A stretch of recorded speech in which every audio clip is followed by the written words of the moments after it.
Morning. Absolutely fantastic morning again.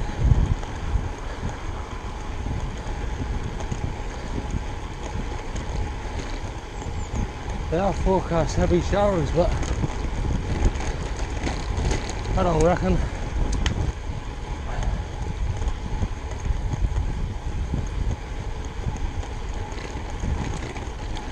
Yeah, when you're used to doing a route one particular way and you do it in reverse like I am today, it all seems so different. Really nice.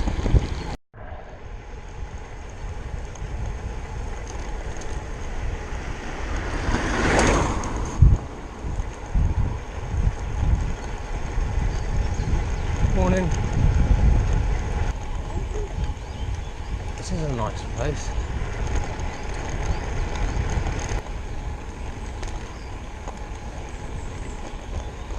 Called a woodland village. Really nice. Morning.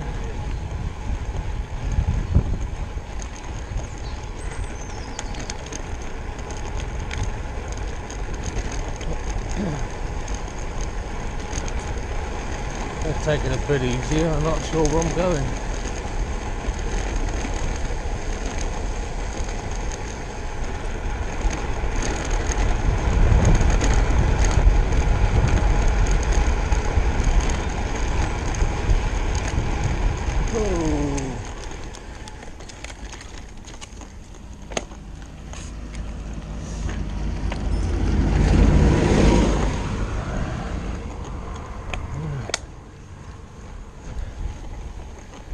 Didn't expect to meet a bus there.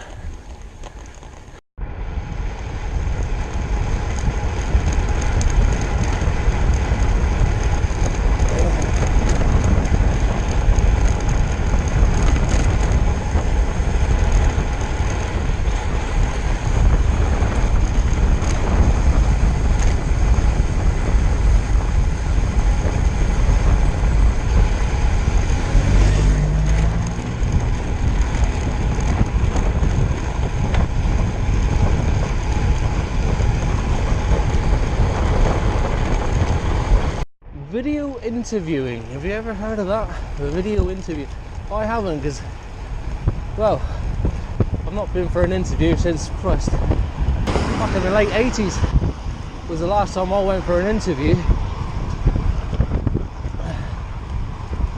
So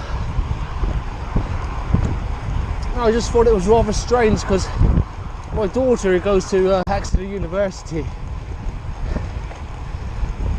looking for a part-time job. Well, she's got a part-time job now, but she's looking for another one in IKEA, because IKEA is building up next to us. Now what they do nowadays, you lot probably say, well, we know what they do, Dave. But it was all new to me.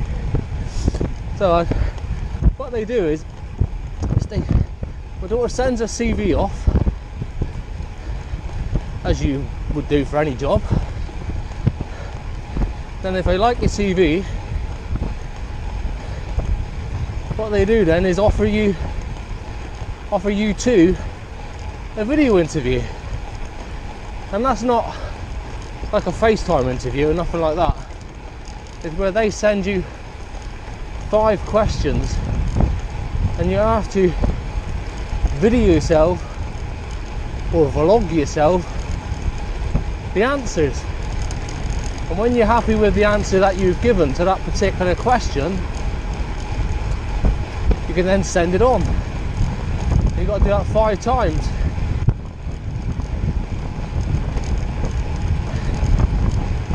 So it's gone through 2 stages now without meeting anybody.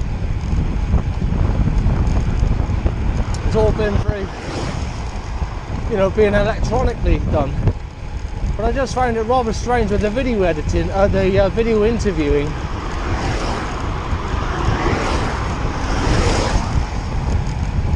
It was quite hilarious, really, because she doesn't vlog, or she doesn't. How many people really speak to a camera? talk to yourself on the camera, apart from us lot. She's at that stage now where she wants all this different colour hair, and at the moment her hair is green. Yeah, tell me about it. So I'm thinking, oh my god, she's got to do a video interview for IKEA with green hair. Bless her.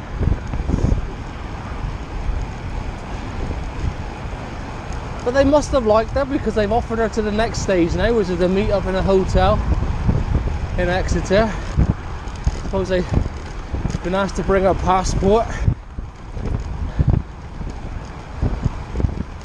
and a few other bits and pieces, and I suppose they got to do a bit of team building, and they got to talk about themselves for about 5 minutes in front of everybody. Well, that should be fun. I wouldn't mind it. It wouldn't bother me.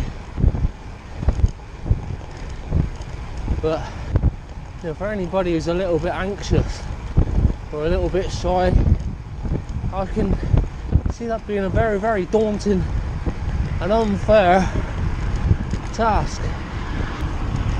You know, when I left school, I went to college, I studied general building, and I became a civil engineer.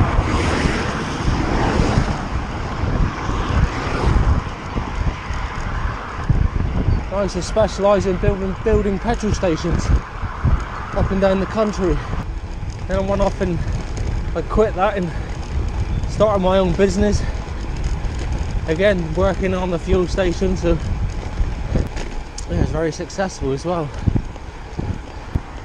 But I think if I had to go for an interview now, it wouldn't faze me.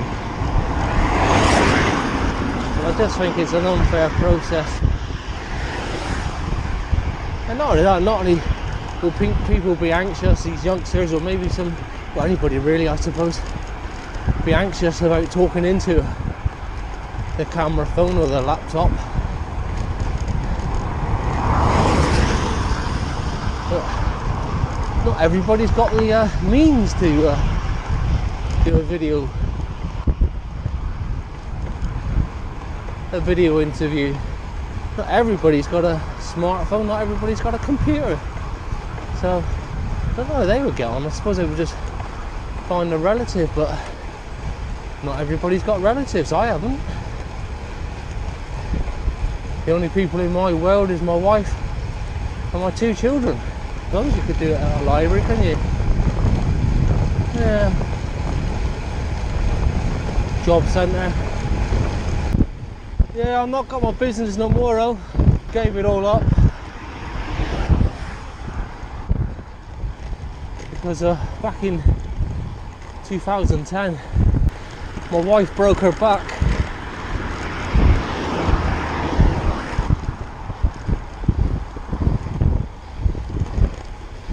It was back during the African World Cup. England were playing. The Voodoo Sailors was going. My TV was on mute because I couldn't stand it. She went and had what we thought was a routine operation. But it turns out her back was it was in a bigger mess than what the surgeon thought. So he done what he done. My wife had a spinal stroke. I didn't know what the hell was going on. It scared the hell out of me.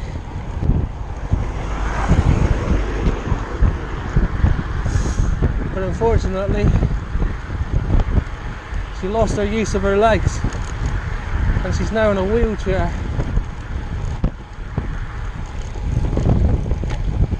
And we found out later on that she's got a brain disease with IIH, and that basically is a crushing of the brain through the liquid between the brain and the skull. That drains through the you and I through our spines, down into our spines, from our skull down in our neck, down our vertebrae into our spine, and just dissolves within the body.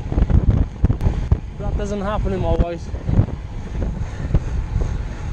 The liquid just builds up and builds up and builds up, and it crushes the brain and the optic nerves in our eyes. So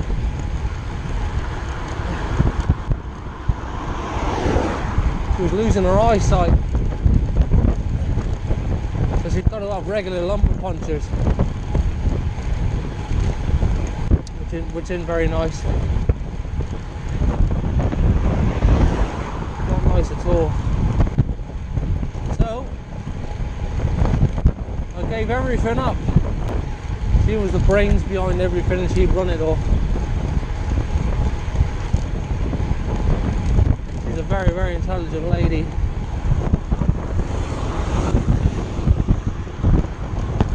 I couldn't run her operation just like she wouldn't have been able to run my operation. I was trained in what I done, she was trained in what she done. Together we made a great couple, but separated we couldn't operate the business. So it was a hard choice, but I gave it all up, sold everything, and I gave it all up and looked after her.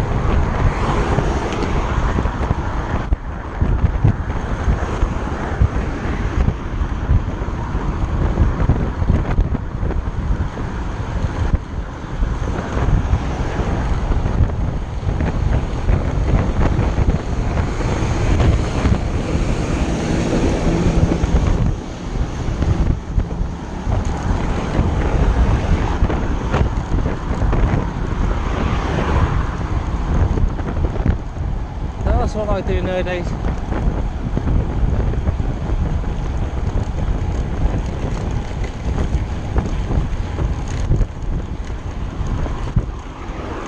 I look after my wife.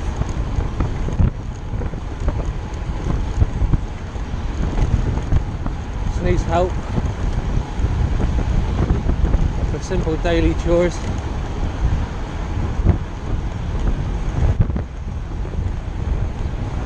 So one day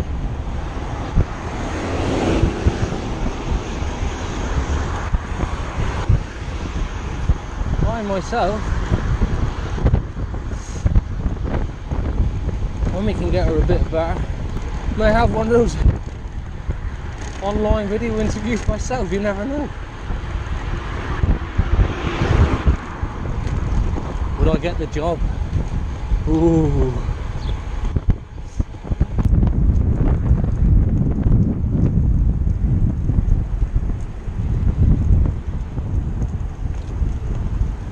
Right guys,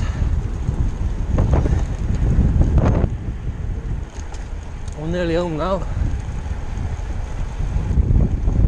Thanks for coming out on this ride with me today.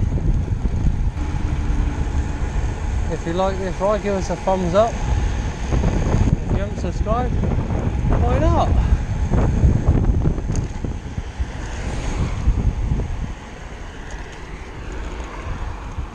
See you later guys. Take it easy, be safe.